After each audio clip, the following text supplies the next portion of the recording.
Hello प्यारे बच्चों, तो कैसे हो आप लोग। उम्मीद करते हैं आप लोग अच्छे होंगे। तो आज हम इस वीडियो में लेकर आ गए हिंदी का मोस्ट वीवीआई ऑब्जेक्ट जो बाबू पगखंड से है। कितना बाबू? वह पगखंड से। पिछले वीडियो हम गदखंड से लाए थे और यह पूरा पगखंड का निचोड़ प्रश्न है बाबू। तो आप लोग इस वीडियो को ध्यान तक से देखिएगा और कलम और कॉपी लेकर बैठ जाइए, क्योंकि सारे प्रश्न वीवीआई होने वाला है। ओके बच्चों, तो चलिए हम प्रश्न की ओर चलते हैं। तो हमारा यहाँ पर पहला प्रश्न क्या कर रहा है बाबू कि जायसी ने अपनी आंखों की तुलना किससे की है। जायसी ने अपनी आंखों की जो तुलना है बाबू, वह किससे की थी? आकाश से, फूल, दर्पण या सूर्य से। जल्दी जल्दी बताइएगा इसका राइट आंसर क्या होगा। इसका राइट आंसर हो जाएगा बाबू दर्पण से। किससे किया था? जायसी ने जो अपनी आंख की तुलना की थी वह दर्पण से किया था। इसका राइट आंसर क्या हो जाएगा? Option number C. हमारा दूसरा नंबर प्रश्न क्या कह रहा है कि प्रेम की पीड़ा के कवि कौन है। प्रेम की पीड़ा के कवि वह कौन है? जल्दी जल्दी से बताइएगा वो। तो वह कौन है? वह जायसी जी है। कौन? जायसी जो है वह प्रेम के पीड़ा के कवि है। याद रखिएगा इसका राइट आंसर क्या होगा? Option number D. ओके बाबू, आप लोग सारे क्वेश्चन को ध्यान से कीजिएगा। सारे क्वेश्चन जो है वह बोर्ड एग्जाम में लड़ने वाला प्रश्न है। हमारा 3 नंबर प्रश्न यहाँ पर क्या कह रहा है कि चित्रलेखा किस कवि की रचना है। चित्रलेखा जो है बाबू वह किस कवि की रचना है। जल्दी जल्दी से आप लोग कमेंट में बताइएगा कि चित्रलेखा जो है बाबू वह किस कवि की रचना है। तो वह किसकी है? वो मालिक मोहम्मद जैसी की है बाबू। किसकी? मालिक मोहम्मद जैसी की जो है चित्रलेखा लिखे हुए हैं। ओके बाबू, तो इसका राइट आंसर क्या होगा? Option number A. और आप लोग कमेंट करते चलिएगा हमारे आंसर करने से पहले बाबू। हमारा 4 नंबर प्रश्न यहाँ पर क्या कह रहा है कि सूरदास किस भाषा के कवि है। सूरदास जी जो है वह किस भाषा के कवि है। जल्दी जल्दी से बताइएगा कि सूरदास जी किस भाषा के कवि थे। तो सूरदास जी बाबू किस भाषा के? तो वो ब्रज भाषा के कवि थे। किस भाषा के? ब्रज भाषा के कवि थे। याद रखिएगा बाबू। तो इसका राइट आंसर क्या हो जाएगा?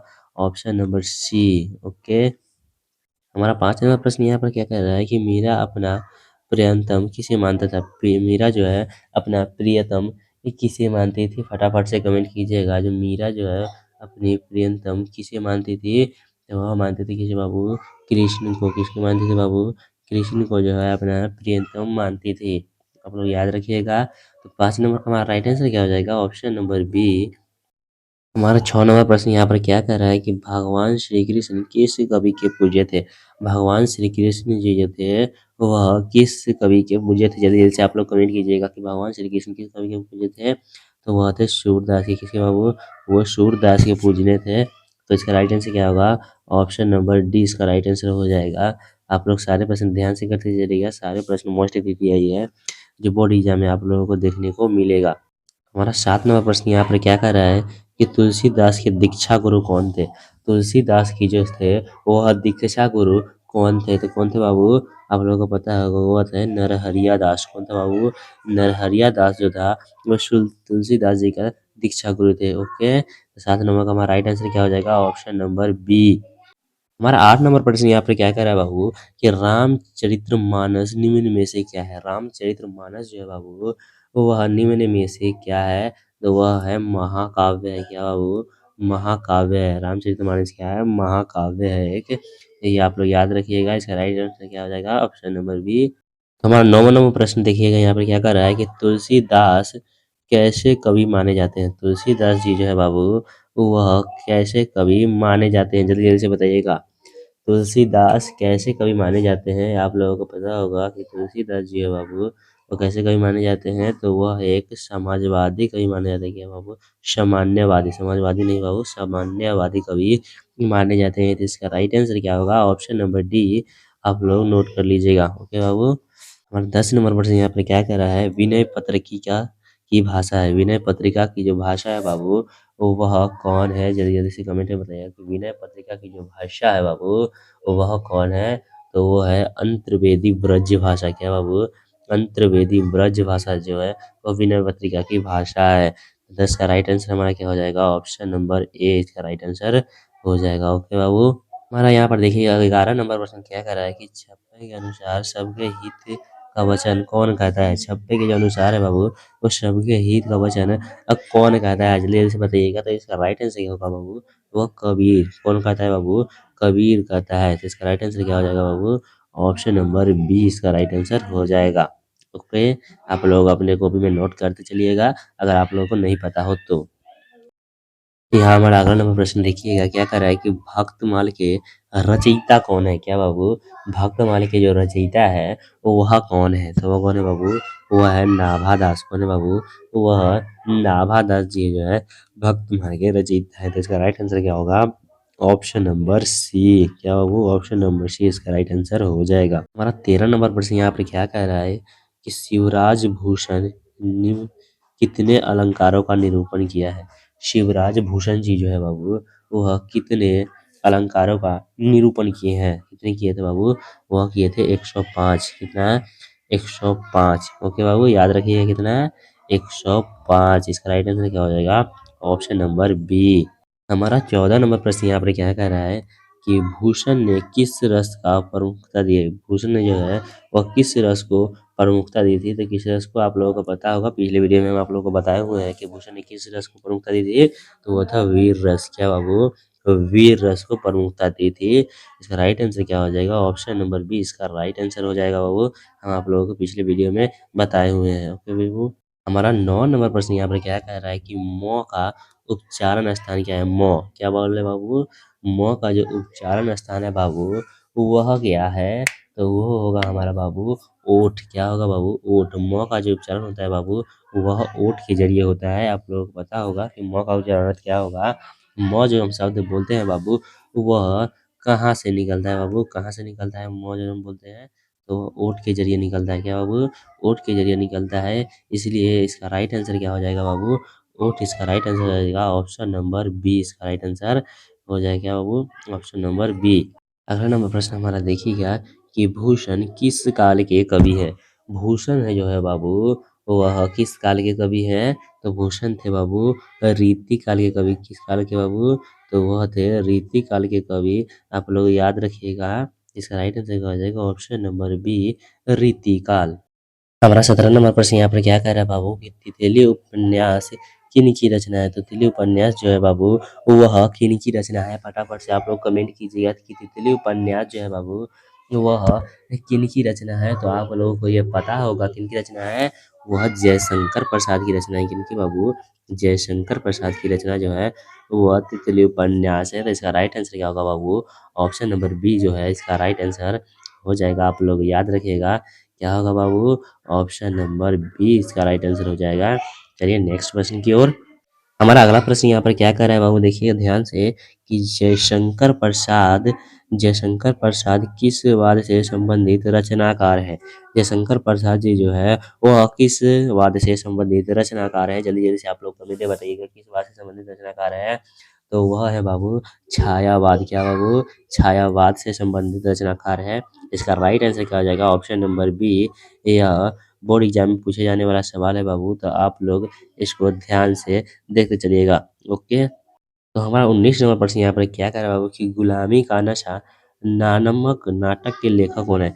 गुलामी का नशा नामक नाटक के जो रचनाकार है बाबू वह कौन है? जल्दी जल्दी से आप लोग कमेंट कीजिएगा कि गुलामी का नशा नामक नाटक के रचनाकार कौन है बाबू? जल्दी जल्दी से आप लोग कमेंट कीजिएगा कौन है। तो ये आप सब लोगों को पता होगा कौन है बाबू? वह ठाकुर लक्ष्मण सिंह है। कौन है बाबू? ठाकुर लक्ष्मण सिंह है। यह क्वेश्चन बार बार बोर्ड एग्जाम में पूछे जाते हैं। हमारा 20 नंबर प्रश्न यहाँ पर क्या कह रहा है कि सुभद्रा कुमारी चौहान का निधन कैसे हुआ? सुभद्रा कुमारी चौहान जी थी उनका निधन कैसे हो गया? तो आप लोगों को पता होगा कैसे हुआ था। तो वह हुआ था कार दुर्घटना में बाबू। कैसे हुआ था? कार दुर्घटना में जो है उनका निधन हो गया था। और आप लोग बताइएगा कि सुभद्रा कुमारी का जो जन्म हुआ था बाबू वह कब हुआ था? सुभद्रा कुमारी का जन्म कब हुआ था बाबू? आप लोगों को पता कब हुआ था? 1904 ईस्वी में जो है सुभद्रा कुमारी जी का जन्म हुआ था। ओके बाबू, और मृत्यु कब हुई थी? तो यह हुआ था 1948 ईस्वी में। कब बाबू? 1948 ईस्वी में जो थी इनकी मृत्यु हो गई थी कार दुर्घटना से। ओके, तो चलिए नेक्स्ट क्वेश्चन की ओर।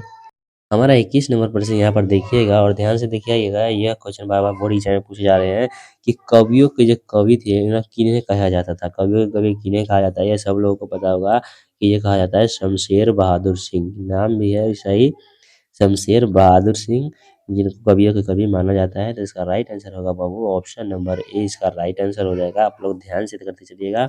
हमारा 22 नंबर प्रश्न यहाँ पर देखिए क्या कह रहा है कि प्रकृति वर्णन से संबंधित कविता है। प्रकृति वर्णन से संबंधित कविता है बाबू, वह कौन है? जल्दी जल्दी से कमेंट में बताइएगा कि प्रकृति वर्णन से संबंधित जो कविता है बाबू, वह कौन है? तो आप लोगों को पता होगा वह कौन है। वह है बाबू उषा। कौन है बाबू? वह उषा जो है प्राकृतिक वर्णन से संबंधित कविता है। तो इसका राइट आंसर क्या हो जाएगा बाबू? ऑप्शन नंबर ए इसका राइट आंसर हो जाएगा। ओके बाबू। हमारा यहाँ पर 23 नंबर प्रश्न क्या कर रहा है कि गजानन माधव मुक्ति बोध का जन्म कब हुआ था? गजानन माधव मुक्ति बोध जो है बाबू, उनका जन्म कब हुआ था? कब हुआ था बाबू? जल्दी जल्दी से बताइएगा। तो उनका जन्म हुआ था बाबू कब? 1917 ईस्वी में। कब बाबू? 1917 ईस्वी में जो है, 1917 ईस्वी में गजानन माधव मुक्ति बोध जी का जन्म हुआ था। इसका राइट आंसर क्या जाएगा? Option number B 1917। ओके बाबू। यहाँ देखिएगा हमारा 24 नंबर प्रश्न क्या कह रहा है कि दूसरा शतक कब प्रकाशित है? दूसरा जो शतक है बाबू, वह कब प्रकाशित हुई? आप लोगों को पता होगा कि दूसरा जो शतक है बाबू, वह कब प्रकाशित हुई थी? तो वह प्रकाशित हुई थी बाबू 1951 ईस्वी में। कब बाबू? वह 1951 ईस्वी में प्रकाशित हुई थी। 1951 ईस्वी में। इसका राइट आंसर क्या हो जाएगा बाबू? ऑप्शन नंबर बी इसका राइट आंसर हो जाएगा। और आप लोग, या अगर प्रश्न नहीं पता हो, उस प्रश्न को आप लोग कॉपी में नोट करते चलिएगा ताकि ये बोर्ड एग्जाम में आपको किसी भी प्रकार की समस्या ना आए। ओके बाबू। तो यहाँ पर हमारा 25 नंबर प्रश्न क्या कर रहा है बाबू? एक काठ का सपना किसके द्वारा लिखा गया है? क्या बाबू? जो काठ का सपना है बाबू, वो किसके द्वारा लिखा गया था? तो वह लिखा गया था हमारे गजानन माधव मुक्ति बोध। किसके बाबू? तो वह हमारा लिखा गया था गजानन माधव मुक्ति बोध जी के द्वारा लिखा गया था। आप लोग याद रखिएगा। इसका राइट आंसर क्या हो जाएगा यहाँ पे? ऑप्शन नंबर बी इसका राइट आंसर हो जाएगा। चलिए हम नेक्स्ट प्रश्न की ओर चलते हैं। तो यहाँ पर ध्यान से देखिएगा कि अगला प्रश्न हमारा क्या कह रहा है कि आत्महत्या के विरोध के रचनाकार है। आत्महत्या के जो विरोध है, उसके रचनाकार कौन है बाबू? जल्दी जल्दी से बताइएगा कि आत्महत्या के रचनाकार कौन है बाबू? ये आप लोगों को पता होगा, वह है रघुवीर सहाय। कौन बाबू? रघुवीर सहाय जी है, वह आत्महत्या के विरोध के रचनाकार है। तो इसका राइट आंसर क्या हो जाएगा? Option number A. जी, रघुवीर सहाय जो है इस विषय से एमए किया है, वह क्या है? क्या है बाबू? वह क्या है? जल्दी जल्दी से बताइएगा। रघुवीर सहाय जी है, वह किस विषय से एमए किए थे? हिंदी से, अंग्रेजी से, इतिहास से या भूगोल से? फटाफट से कमेंट कीजिए कि किस विषय से किए थे। आइए आप लोगों को पता होगा। तो ये किए थे किससे बाबू? रघुवीर सहाय किसे किए थे?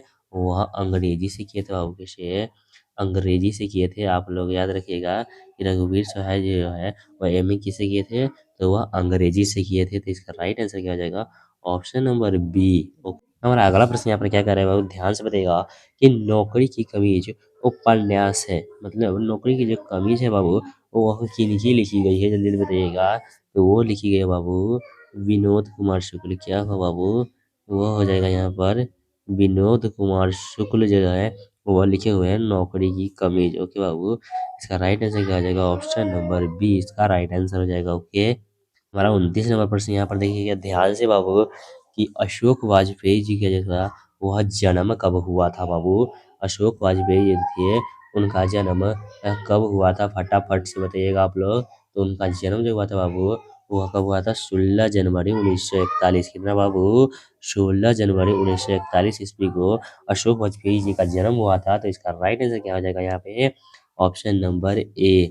ओके बाबू। और आप लोग जो राइटर हैं उनके जन्म और मृत्यु यह ध्यान से याद करते चलिएगा, क्योंकि यह क्वेश्चन बोर्ड एग्जाम में बार बार देखने को मिलता है। ओके बाबू। हमारा 30 नंबर प्रश्न यहाँ पर क्या कह रहा है, और लास्ट प्रश्न सबसे, कि हार जीत किस कोटि की कविता है? हार जीत जो है बाबू वह किस कोटि की कविता है? आप लोग फटाफट से कमेंट कीजिए, क्योंकि यह लास्ट प्रश्न है। और आप लोग लास्ट में बताइएगा कि आप लोगों को 30 में से कितना स्कोर कर पाए, कितना स्कोर कर पाए। आप लोग कमेंट में जरूर बताइएगा ताकि हमको पता चल पाते कि आप लोगों की कितनी तैयारी अभी तक हो चुकी है और कितनी अभी बाकी है। उसी प्रकार से हम आप लोगों को क्वेश्चन प्रोवाइड करेंगे। ओके बाबू। तो यहाँ पर क्वेश्चन क्या कर रहा है कि हार जीत किस कोटि की कविता है? तो किस कोटि की कविता है बाबू? तो आप लोगों को पता होगा किस कोटि की है। तो यह है गद्य कविता। क्या बाबू? यह गद्य कविता है। क्या बाबू? गद्य कविता। इसका राइट आंसर क्या हो जाएगा? Option number B. तब तक के लिए जय हिंद।